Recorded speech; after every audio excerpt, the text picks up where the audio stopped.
I think we will all agree that the two presentations have been very rich indeed, and certainly brought home certain ideas that might not indeed have been self-evident. For example, the importance of Caribbean diasporic artistic communities in enabling archives or pressuring or even stimulating archives to acquire particular kinds of papers.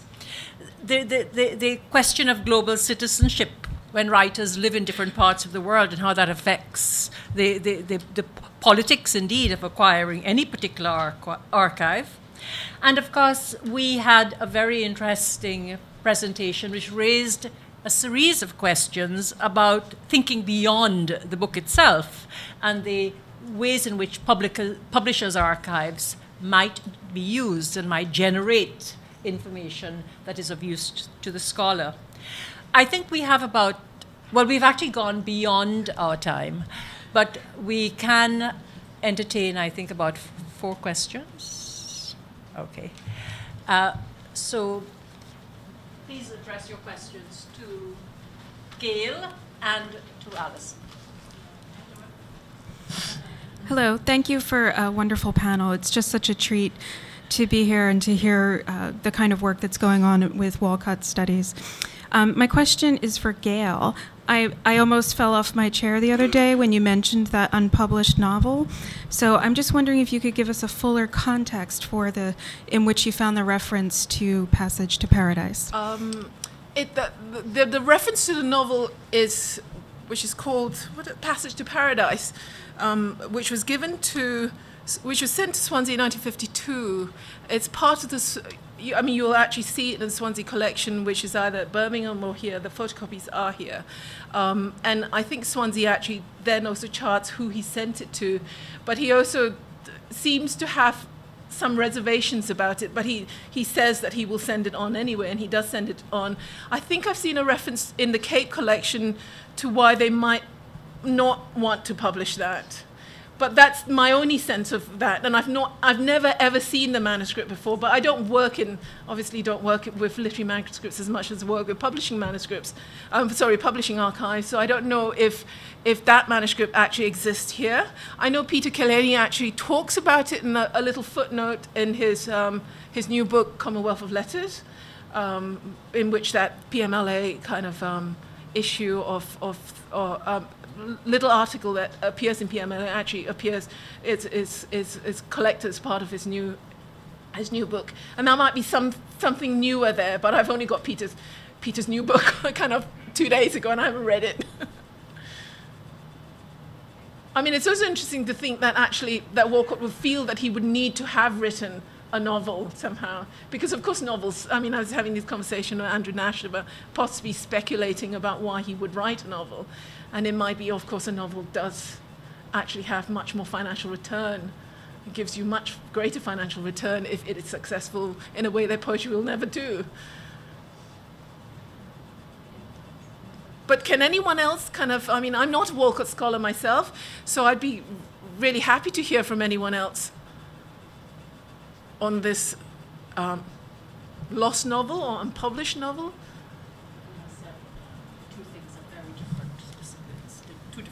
Writing. I don't know. Any other questions?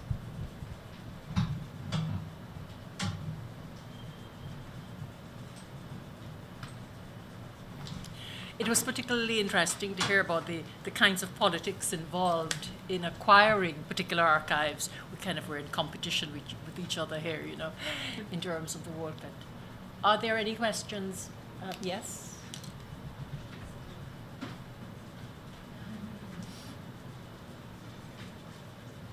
I just wanted to ask Jennifer, and I think Lorraine's still here as well, that question about the possibility. You said there were some tentative explorations about the possibility of a mirrored collection, so that the Trinidad holdings would be copied for Toronto, and Toronto holdings for Walcott could be copied for Trinidad. And I wondered if that tentativeness was around resource, or was around kind of questions of whether people felt that the attraction of their own archive would be compromised if there was a mirror. I know these are kind of sensitive questions, but I just thought it might be interesting. This is an interesting arena for us to kind of raise those questions. And I don't know whether, obviously you can give the Toronto perspective. I didn't know whether there was anybody who might be able to give the Trinidad perspective on that also. Okay, thanks. Thanks, Alison.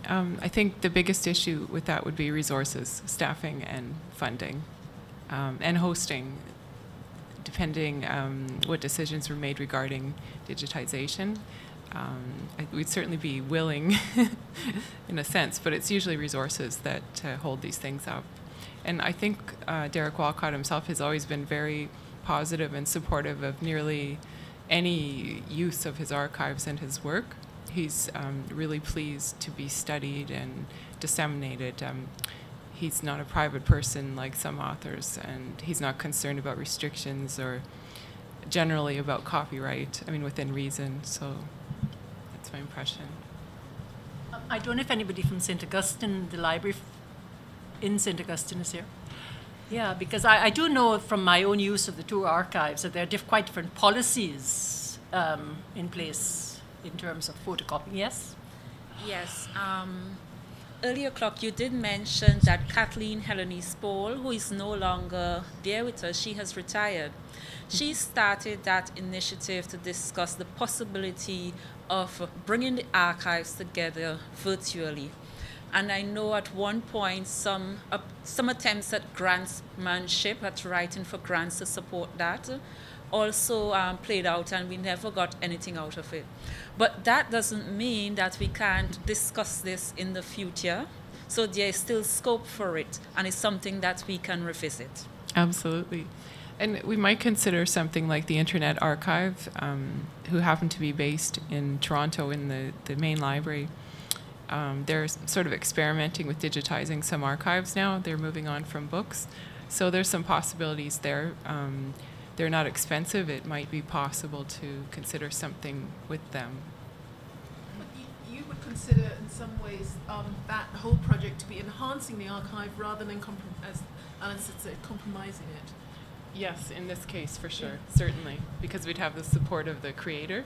Yeah. I can think of many authors who wouldn't be in favor for a number of reasons.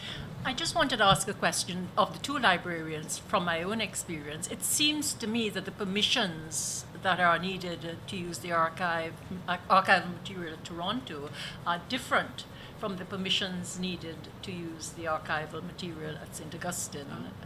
Yeah, so I don't know if St. Augustine would care to. One of the things with negotiating the papers for any archive we acquire, the agreements tend to be very individual. So although we will have basic terms, sometimes authors will have specific requirements. So like when we acquired the Walcott papers, there was in that agreement a clause which had placed some items on embargo, and then that was eventually released. Also, some authors prefer, because they are still active and they're working with material, they prefer that if persons are getting copies, they would rather not give copies for that archive. So each archive then will have particular terms. So that also will influence how we manage the archive and manage access to that archive. But what we do, we ensure that whatever policies apply to it, it's publicly accessible. So therefore, in the case of Walcott papers, we would not provide complete copies of the archives to anyone. And I don't think anyone does that outright. No. So that governs one of the principles there with our archives. Hope that clarifies. And at one point, Walcott sent us a letter saying he does not wish to be bothered every time someone wants a copy. That's what I heard. Yeah. Whereas it's in the so we stopped. Yeah. Right, yes. Actually, Walcott gave me permission to photocopy the entire Walcott archive in 1993. Yeah, okay. I'm glad that you mentioned that, Jennifer, because sometimes when we are negotiating and we explain to persons, okay, if you don't want us to allow people to copy, note that when persons ask for copies, we will be sending them to you. And it's after a while, in managing that process, they realize it's a bother. So I'm glad that Walcott just tell you, okay, handle it. You know, it makes it easier for the institution to manage, especially when users don't understand why there has to be another step in that process in providing them with access. Mm-hmm. Thank you very much. Any other questions? What about, yeah. Yes. Sorry, I can't see very well. No. Kim, yes. Hi, just two comments. First of all, Jennifer sounded a little apologetic, perhaps, about the fact that there was a Walcott collection at Toronto, University of Toronto. I don't know if I misinterpreted the tone, but if there was any sense of a need to apologize, I just want to say that quite often there is the problem originating in the Caribbean, where the Caribbean doesn't really appreciate, and I think this point was raised earlier, doesn't appreciate these assets. So it's wonderful that University of Toronto did. You mentioned some negotiation with Alistair McIntyre, or discussion with Alistair McIntyre and Ted Chamberlain. Mm-hmm. And I somehow seem to remember that UWI it's not that UWI was weeping and wailing and gnashing its teeth that they didn't have the money. Mm-hmm. They just didn't think it was a priority. Oh, I didn't know that. Well, there was money. That's why I mentioned the fact that there was almost a pressure group of a community in Toronto. Oh, yes. And that's why I mentioned it. And they were right. There's an artistic community in Toronto that would have given Very an impetus. Vocal and active community. Yeah. Yes. And another just small point, the question of the mysterious novel manuscript. I don't know anything about it, but I was interested in Gail's conjecture that Walcott may have thought it was more remunerative to write a novel. It could simply be that he just wanted to write a novel. Yes, of course. And it could simply be that the novel was just not very good. Yeah. And maybe the fact that it was not very good means it was destroyed because it might have been embarrassing. Just throwing that out. Yeah. Yeah. No, you're absolutely right.